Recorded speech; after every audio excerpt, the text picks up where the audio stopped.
Over here you can see the top of our Comal Spring run.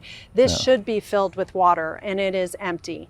And that is because the aquifer does not have enough water in it to push up the springs that flow that make up the Comal River. So, drought conditions in New Braunfels for the better part of 3 years now and counting. Below average rainfall, punishing heat, and growth that has triggered both water problems and restrictions. Drought is something that we have to consider, but it's that difference between what we're planning for and what the least amount that we would have at any one particular time. So we're planning for drought. New Braunfels water problems and solutions. Never watered. Never. I've had this for over 20 years. Is New Braunfels doing enough, though, to conserve water, or will we one day run out of water? We'll talk with the city's utility company and an organization and residents promoting water conservation. If you are new here to my channel, thank you so much for joining us, because every week we're trying to put out relevant and timely information just like this about what it's like to live in New Braunfels. One of these days, water problems in New Braunfels will not be a topic of conversation, but that's not the case right now. Our drought is going on its 4th year, and La Nina is expected to make a return in 2025, ushering in again above average temperatures, below average rainfall, and drier conditions altogether. Now, we've had some relief in New Braunfels toward the end of 2023 and through the summer, this summer 2024, with above average rainfall and not as many triple-digit days, but that is the exception. River and lake levels in the New Braunfels area have fallen to long time and record lows. But our subtropical climate here is only one part of New Braunfels' water problems. Growth and drought. Which one is more responsible for our water supply or lack thereof? Well, I would suggest that it's growth.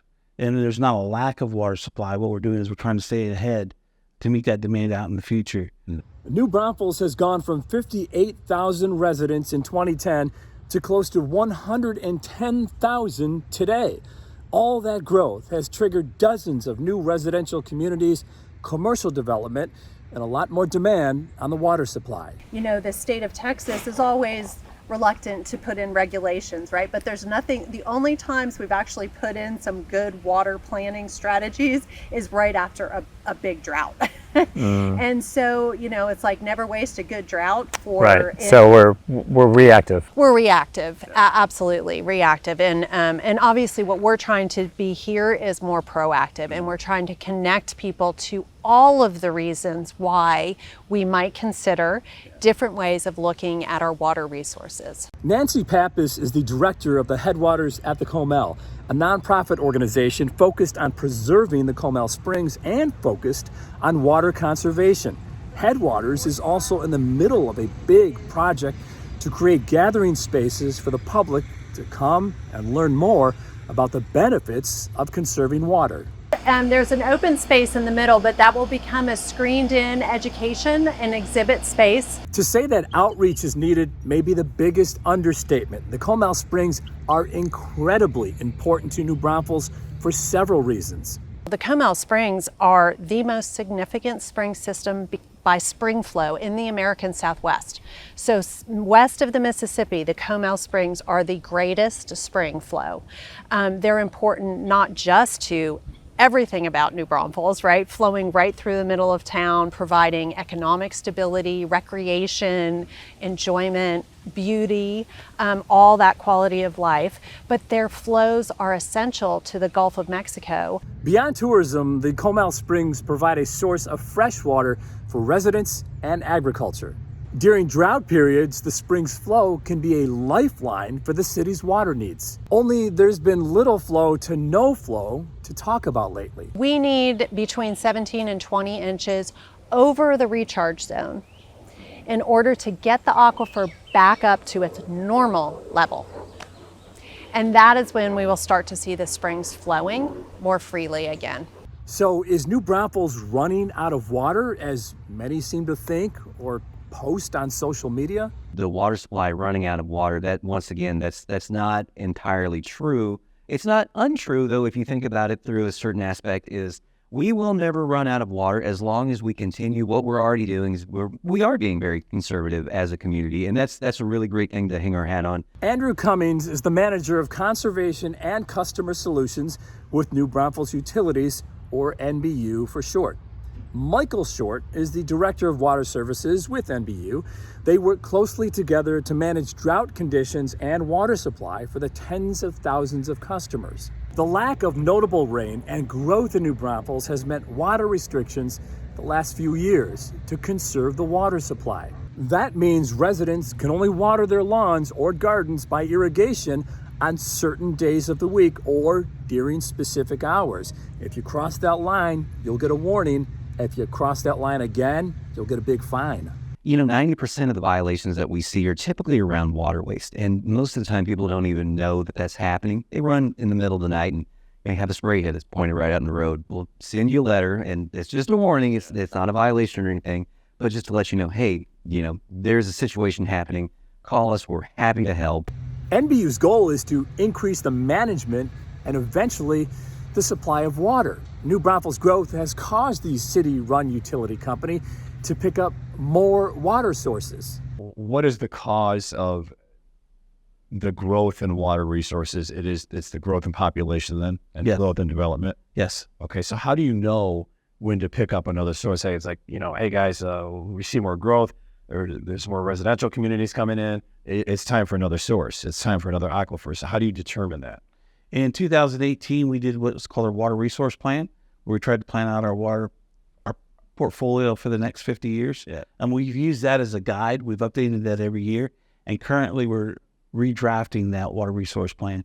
Is it redraft because of the changing population, the changing growth, or? It's partly to see how we track that original growth. I mean, this is 2018 data. How are we going to grow out in the future? Mm-hmm. So every year we would do those updates to say, well, it didn't grow as fast or it grew much quicker than we thought.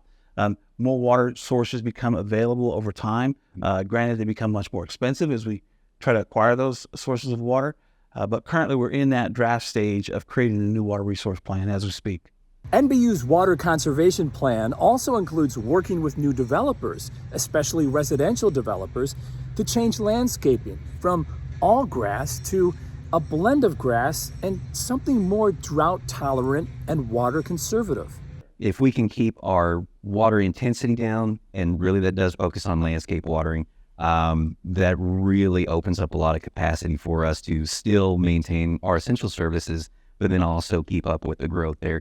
But because we have such native growth, we don't need irrigation. I don't need the water every day. Water conservation has become a way of life for an increasing number of New Braunfels residents, including Mary Salmon, who decided long ago to go with all native Texas landscaping at her New Braunfels home. So this is, when you think about it, so this serves a lot of purposes. Number one, the aquifer. Number two, the insects. Number three, it's low maintenance. Yes, it is extremely low maintenance. I never water. This is never watered. That area over there is never watered. So it's all dependent on the rainfall. Yes, And then again, but they're drought resistant. they're drought resistant. You never water these. These are never watered. You want to try and buy Texas natives because they are adapted to our area and they can go without water for a long time. Why decide to go native plants? Low maintenance. Mike and his family also saw the benefits of conserving water when they moved to New Braunfels last year. Texas native plants, front and backyard, using excess shower water to water some plants and relying on Mother Nature's occasional shower for the rest. Water conservation is the big thing in New Braunfels. Do you feel good about what you're doing towards that goal?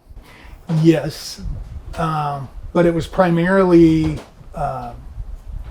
ease of taking care of the property, low maintenance. The water issue came along with it. I can tell you that conservation is contagious. And the reason I say that is because we do have a very high-end neighborhood that years and years ago, we had some issues with very high watering. We were able to get in there, do a lot of educational campaigns, a lot of outreach, some door-to-door knocking at one point in time.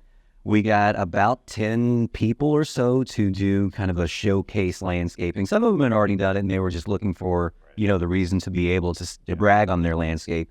And then after we did this promotion, they had yard signs and everything that talked about I'm a water conservation landscape, that and the other. We all of a sudden saw kind of a ripple effect with all of their neighbors going drought tolerant. We saw an influx in our rebate program. We also saw a decline in our water violation program. Why was it important to you to plant all of this years ago? Was it because of the conservation, or were you not maybe thinking that deeply at the time? I wasn't really thinking about conservation at that time. I didn't know anything. I wasn't a master gardener. I didn't know anything about conserving water. We didn't have that problem over 20 years ago. We've been in this house almost 25 years. Yeah. So everything was okay. I just love nature. I love seeing something grow and it benefits something else. Like, I know I sound like an old lady, but you gotta sit down for some time and watch a hummingbird go after a plant that's got nectar in it. It just makes you feel good that you're contributing to something higher than yourself. And I think that's part of gardening. You're contributing and you're giving nature, a chance.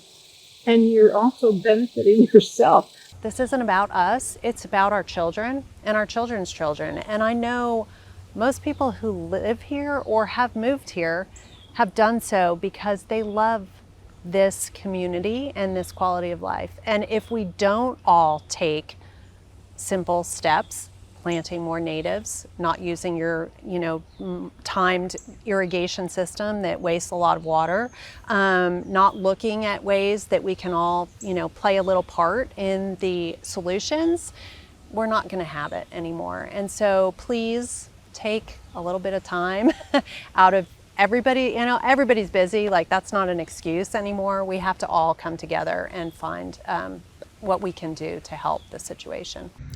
Those final words take on a life of their own when you realize that our drier climate in New Braunfels is only part of our water problems here. The part that casts the wider shadow is our continued growth, which is inevitable. And the only solutions, as you've heard in this video, is to stay ahead of the problem by taking proactive steps. If you want to live in a town full of natural resources, then we all have to do our part. Time to hear from you. How many of you have gone to a more water-friendly, drought-tolerant landscaping here in New Braunfels? And how many of you are just happy with the magazine, traditional green grass front and back yard? Let me know in the comment section below. And if you do plan on moving to New Braunfels anytime soon or beyond that point, of course, I'd love to be your real estate resource of choice. You can email me, you can call me, or you can shoot me a text. As always, thank you so much for watching our videos, and we'll see you on the next one.